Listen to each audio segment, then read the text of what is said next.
তো কেমন আছো তোমরা সবাই?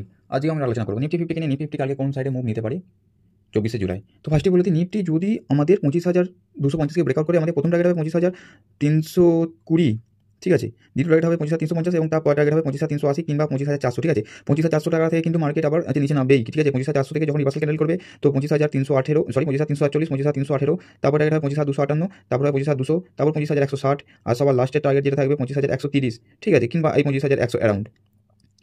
এটা হচ্ছে নিফটির কালকে আপসাইড ট্রেড, ঠিক আছে। নিফটি কালকে যদি ডাউন সাইডে চলে যায়, এখন হয় 25,000 হচ্ছে যে 25,000 হচ্ছে 250 বা 258 থেকে যদি একটা রিভার্সাল ক্যান্ডেল তৈরি করে, তাহলে প্রথম কোথায় আমাদের টার্গেট হবে, প্রথম যেটা টার্গেট হবে 25,227, তারপর টার্গেট হবে 25,172, তারপর টার্গেট হবে একদম ডাইরেক্ট 25,172 পরে 25,150 ধরতে পারো, আর 25,150 নিচে ধরো তুমি 25,000, ঠিক আছে। তো 25,100 নিচে যাবে না আমার যতটা মনে হয়, কিন্তু 25,100 থেকে রিভার্সাল নেবে। তবে এই জায়গাটাকে বেশি করে ফলো লাগবে 25,086, কারণ 25,086 থেকে মার্কেট কিন্তু আবার ওপর দিকে যাবে, ঠিক আছে। 25,086 বা 25,100 থেকে যদি ওপর দিকে মার্কেট যায়, তাহলে 25,100 বা প্রথমে 150 টার্গেট নেওয়া হবে, তারপরে হবে 25,200 টার্গেট, ঠিক আছে, তারপর নেওয়া হবে 25,300 টার্গেট, ঠিক আছে। টোটাল এই তিনটে আপসাইড এবং down side total overall view করে দিলাম। অ্যাট দ্য মানি ট্রেড করবে এটিএম, আশা করি তাদের সবাই ভালো করে ট্রেড করতে পারে। যাই হোক, কালকে দিনটি ভালো যাক, আমার পক্ষে, তোমার পক্ষে, সবার পক্ষে। তো এটা টোটাল হচ্ছে নিফটি অ্যানালাইসিস। ভালো করে একটু শুনে নেবে, খুব একটু তাড়াতাড়ি বলি, খারাপ হবে না। তো ভিডিওটা ভালো লাগলে লাইক কমেন্ট শেয়ার সাবস্ক্রাইব করে দেবে।